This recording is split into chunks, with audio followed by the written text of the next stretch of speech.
Nice to see you, Nice.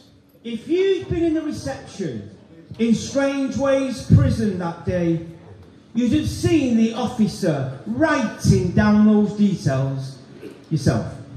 That morning I'd appeared at Manchester Crown Court, Courtroom 1, the Serious Crimes Court. Judge Jelland had been the judge. If you saw him in the street, you couldn't miss him. He was 3'9", 21 stone, and he had the head the size of a rhino on steroids. He'd sent me down on drug-related charges. You can imagine I was gutted. I was taken to Strangeways, crammed up in a prison van, or a sweatbox, as we call it. I was then marched to the reception and patted down. There was an officer at the counter in the reception whose job it was to take down new prisoners' details. You should have seen him. He was smart, stern, and he had a face that looked like he'd been sucking on lemons. He wrote down my name, my address and my date of birth, and then wrote down the details of my scars. He wrote down the details of my marks, and then he wrote down the details of my dodgy tattoos. I was then strip searched, given my prison clothes, and then another South-Face officer put me into the holding cell. So here I am now, stripped of all my dignity. Oh no, here I am again. I'm behind prison bars with nothing except my scars, my marks and my dodgy tattoos. Way back in Bible times, there was a guy on the scene called Solomon. Solomon was streetwise. In fact, so much of what he said was that wise that it was compiled into short, snappy sentences and put into a life manual. The Bible, they're called Proverbs, is one of them. I applied my heart to what I observed and learned lessons from what I saw. Scars, marks, prison bars and dodgy tattoos. What can we learn from these? Let's go see. To start, scars show that you can come through. The officer in the reception in Strangeways wrote down the details of my scars. And I know it's not just me who's got scars, is it? Raise your hand if you've got a scar. See, most of us, if not all of us, have got a scar or two. Do you know you get a scar?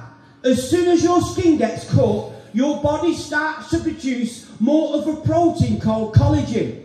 And what collagen does, it builds up around the area of the skin that's been damaged, and it strengthens and heals the skin. It goes through a process which leaves a scar. How amazing is that? Amazing. There's a verse in God's manual that says you are fearfully and wonderfully made. Yeah. See, scars show that you can come through. Yeah. Do you know, in a way, God is like collagen. Yeah. You see, God had built collagen into our original design, which repairs damage to our skin. But that same God can repair damage to other areas of our lives. He can repair those damage that's caused by those experiences that leave us with cuts on the inside. Those cuts are more than skin deep. Raise your hand if you know which ones I mean. He says in the Bible, I will heal your wounds. You see, once you give God consent to come in, he starts the process of repairing you. Yeah. Listen. God can act like collagen in your life. So you've got more scars that show you can come through. Scars, marks, prison bars and dodgy tattoos. Scars show that you can come through, and marks don't have to define you. That's right. The officer in the reception in Strangeways wrote down the details of my marks. You see, sometimes on our journey, incidents happen and they put marks on us. And these marks can end up defining us. You can imagine that using drugs put marks on me. And these marks have defined me. If you'd have looked at my medical records back in the day, you'd have seen it. Drug addict. It was Dr. Khan who put it there. He was one of our doctors. He knew Moss side. He was bent as a 9-bob note, he was. You should have seen him. He had a comb over, a hump back, and he walked with his head to one side. A really good-looking guy. He became such a big part of my life that I drew a stick picture of him on the wall in our flat on the Crescent, as him sat at his desk, bent over with his hump back, writing out a script. He was my pin-up.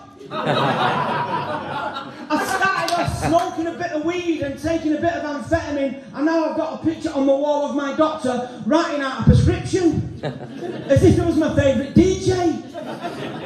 That's how bad I got. And the track marks on my arms and the back of my hands were a right mess. Is it any wonder he put drug addicts on my medical record? So the marks on me define me. It wasn't until I had a light bulb moment in a church when that changed. I met 3 people throughout a period of 10 days. All of them are Christians. One of them invited me to church, so I went. They were banging tambourines and waving flags around and thinking, these guys are all basket cases. I came in here to get away from people who are on drugs. And the guy gets up to speak, and after his spiel, is there anybody in this room with any issues? Is he having a laugh? I've got more issues than Vogue. If you want to be prayed for anything. I thought, what have I got to lose? So I walked to the front, and he prayed for me, and it was like a switch was flicked, and this light came on. People within the media would call that a religious experience. Call it what you want. It was an experience of God. It was an epiphany. It was a light bulb moment. It was something happened that day. And it was like, wow. And within no time after that, I learned how God defines me. He says that I'm a new creation. He says that I'm a child of God. And he says that I'm a member of his family. And he says that I'm his masterpiece. So now we've got on my case, my marks have to define me. Not anymore. You take a look on my medical records now. There's been no notes put on there related to using drugs for 27 years. See marks.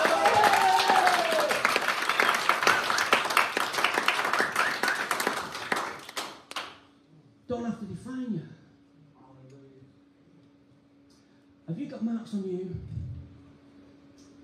that's defined you? Maybe you've got marks on your body, or you could have marks someplace else. Maybe an incident's happening to you and it's put marks on your character, your emotions even, or your heart. Listen, wherever those marks are, you need to know that from where God is standing with him on your case, those marks don't have to define you. Hallelujah. Scars, marks, prison bars and dodgy tattoos. Scars show that you can come through. Marks that have to define you. And prison bars don't need to restrain you. Hallelujah. The other South-based officer put me into the holding cell behind prison bars. Do you know that we can all find ourselves behind prison bars? Because not all prison bars are physical. That's right. Your prison bars could be a really difficult upbringing, a bad education, or a bad experience with a person or people or something. See, for most of us, it's things like these that restrain us. It's these kind of prison bars that hold back our potential. Raise your hand if you know what I mean. Yes, that's right. They held mine back. But you know, now they don't. There's a guy in the Bible called Isaiah. He says that God sets the prisoner free. Listen, prisoners don't need to restrain you. I mean, my potential was held back right from the off. Man, I really struggled at school. It didn't take long to realise I had the IQ north in my bedroom slipper. The wheel was turning, but the hamster was dead. My nickname at secondary school was Bungalow White because I didn't have much upstairs. The light was on, but there was nobody home. I left school with no qualifications. The only thing that I took with me was a coal truck that I made in metalwork. and a bronze swimming certificate. And that was forged. So you can imagine how I felt years later after I'd given God consent to come in. When I turned up at Cliff Bible College. After leaving the net team. Everybody was dead posh. Then I turns up. Nice one, top one, sorted, bang out of order. I was then intimidated. Everybody was educated but me. I could barely string the sentence together. I remember that first week. Well, one of the tutors took us on a tour around the campus. He took us into a room that was full of computers. Is there anybody in this group who's not familiar with IT? It? I've been in it for years. I didn't have a clue. Remember that first week? We were assigned to our first house groups. A radical idea. Groups that meet in houses during the week. This was actually a flat on the campus. And my house group leader was a guy called Andy Smith, a friend of mine now. And he gave us all a small piece of paper that first week. He said, what I want you all to do, I want you to write a letter to yourself, saying what your hopes and fears are for the coming year. I thought, on that, I'm going to need at least 3 pads. Sat on the floor and I wrote some stuff down. When we'd all finished, he gave us all an envelope. Right, put your name on the front of the envelope, put the paper in the envelope, seal it and give me back. The next time I saw mine was on graduation day. I never graduated anywhere before. I got out of jail a few times. That was the nearest. After graduation, I went to my room, opened the door. There's an envelope on the floor. Where's that come from? Somebody had shut up. Where's that? That's my handwriting. That's that letter that I wrote to myself a year ago. Sat on the bed. I opened the envelope, took the paper out. If you'd have been there, you'd heard me read it out. This is the Microsoft Word spelling and grammar check version. Dear Barry, comma, because I'm educated now, space. I am writing this letter to tell you what my hopes and fears are for the coming year. I hope I can learn better English, both in written and spoken. I hope I can learn more about God.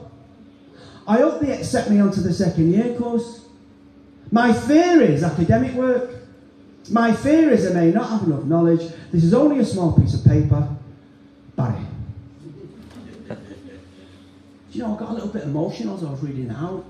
Because here I was now, I just graduated my first year of college. And I was one of the highest marked students. Yeah.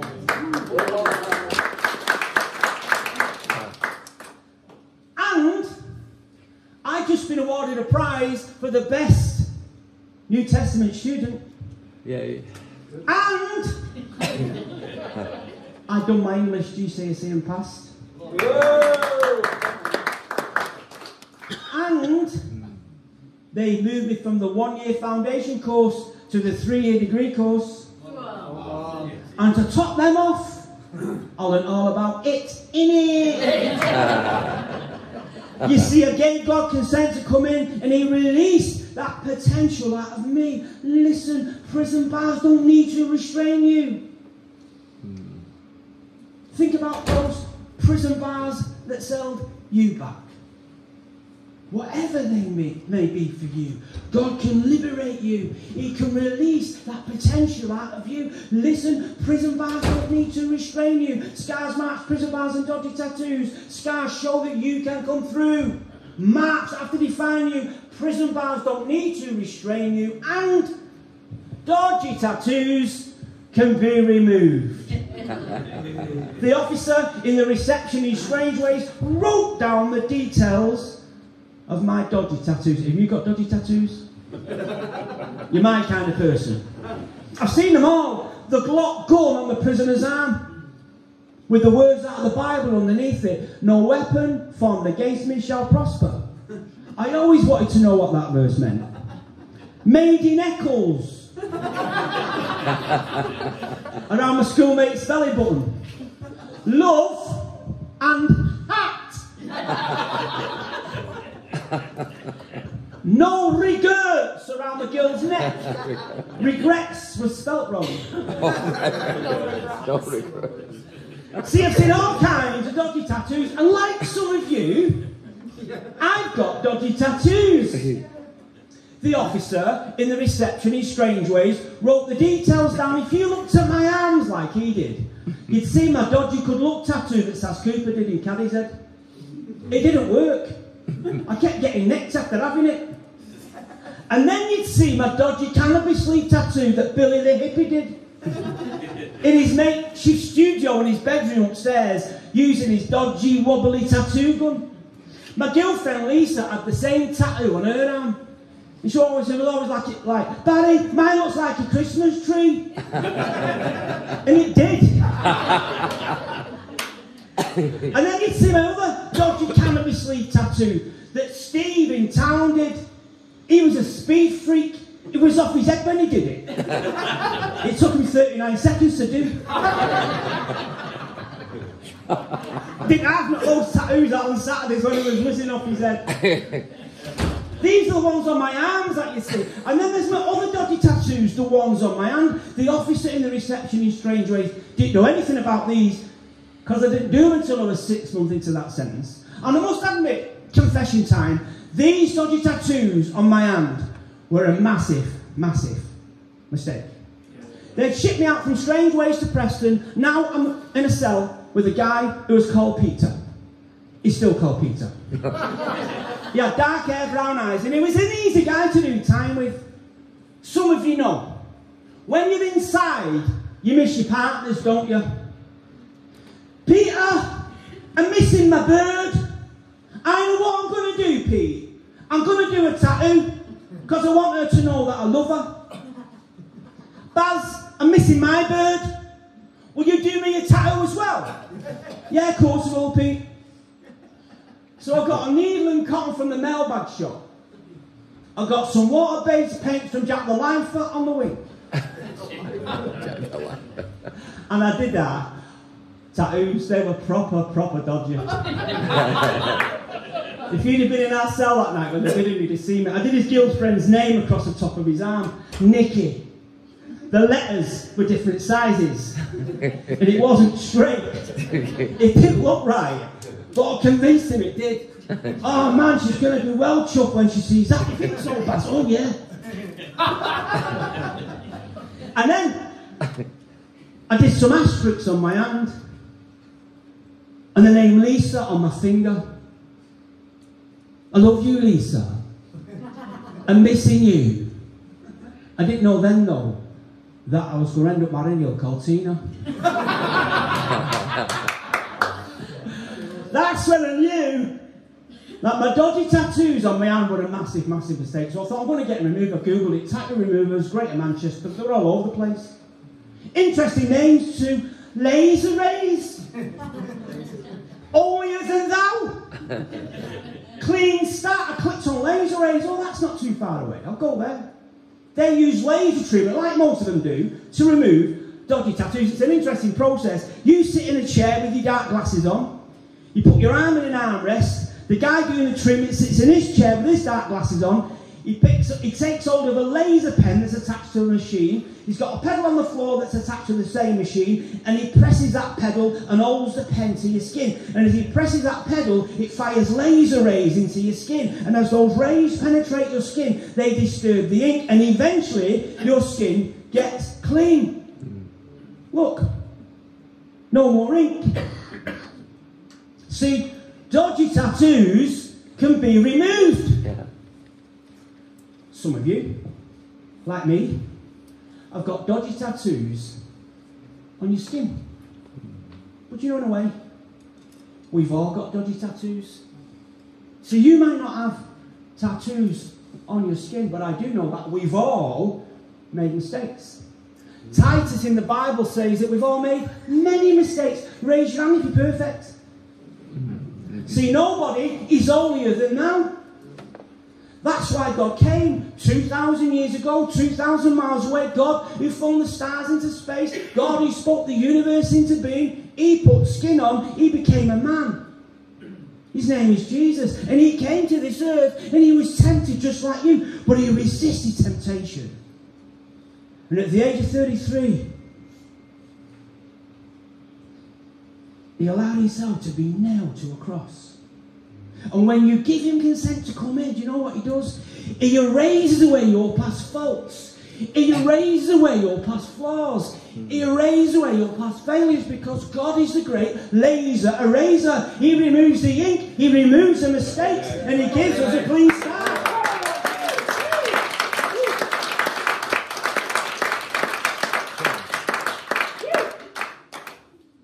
See, dodgy tattoos can be removed, but you need to give God consent to come in. For part of the 90s, I was known in Manchester as the raving taxi driver. I had a pair of Technics turntables, and all day long I would practice DJing. I'd go back to Manchester, buy and let's change, and go to all the shops where I could get the best tunes, and I would practice, and I would record a mixtape. Who remembers tapes? Yeah. And then I'd work nights, so I'd take that tape with me at night, and I'd listen to that mixtape over and over and over and over again, whizzing out of my face. Going from Bowlers to Wigan, from Wigan to Manchester, from Manchester, all the different... Early hours one morning, I know what I'm going to do. I'm going to go to the front in my side to buy some weed. So I pulled up at the curb at the front near that plaza where the front used to be. It's changed now. I've got my window open, the music's blasting. You should have seen me look like an hyperactive noddy on the street. And a guy comes to my window.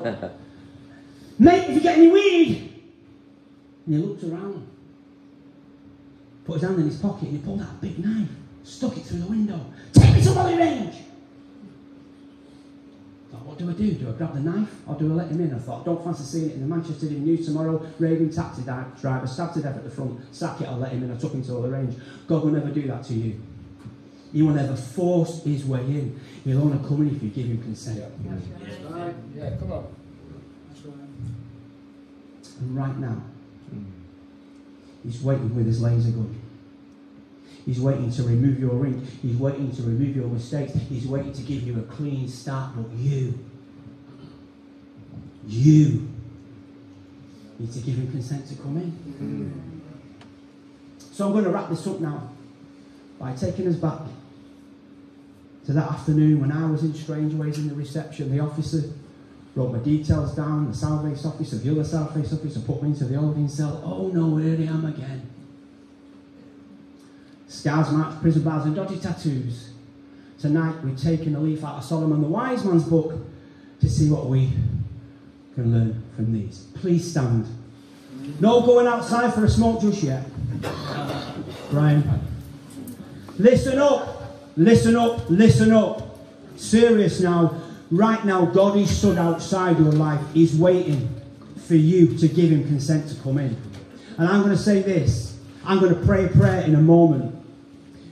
But before I pray this prayer, I'm going to say this. Park your pride outside. Put it in your pocket. Put it in your jacket. Put it in your bag. Do something to get it out of the way. Don't let that pride stop you connecting with God tonight. He's outside your door. He's waiting. So I'm going to pray. I'm going to invite two groups of people to pray this prayer in the first group. Those in this room, you've never prayed a prayer to give God consent to come in. It could be that you're searching for God, but you've never given God consent to come in. It could be that you're a 12-stepper and you're struggling with the whole idea of making something or making God a higher power. It could be that you've been resisting. You know you need to do it, but because you're a man, maybe you have been resisting. You're stubborn. Or maybe you're a woman. It could be that you've not given it much thought until tonight. Listen, God is stood outside your door. He wants to come in. Pray this prayer. And he'll flick that switch. Like he did with me. So the first group, those people you've never prayed a prayer. Could be that you're attending church. You've been looking online, you've been reading things, you may have picked something up in a jail and you kind of ponder, thinking about stuff. Listen, pray this prayer, see what happens. The second group of people, those in this room, you have prayed a prayer and you started a faith journey in the past and you got going, but for whatever reason, right now, on your pathway, you're not cutting it. For whatever reason, listen, the Bible's clear. There's no condemnation for you at all. But I just want to say to the second group, just pray this prayer and reconnect. Get back in the groove. And God will forgive and forget, and you can just crack on with the rest of your journey like nothing's ever happened. But just get reconnected. And everybody else, you make up the third group. You're going to pray to encourage the first group and the second group. Are you ready? Remember, park your pride outside. Put it in your pocket. Do something with it. Repeat after me, all three groups, phrase by phrase. Dear God, I come to you tonight. And I admit that I'm not perfect. But I ask that you forgive me for all my faults, for all my flaws, for all my failures. I raise them away because today's the day. I'm opening my door and I'm giving you consent to come in. And God, I ask that you act like collagen in my life and you give me the strength that I need for all my struggles. And God, I ask that you empower me to change the things that I can't change on my own. While our heads are bowed like this, if you prayed that prayer, you're part of the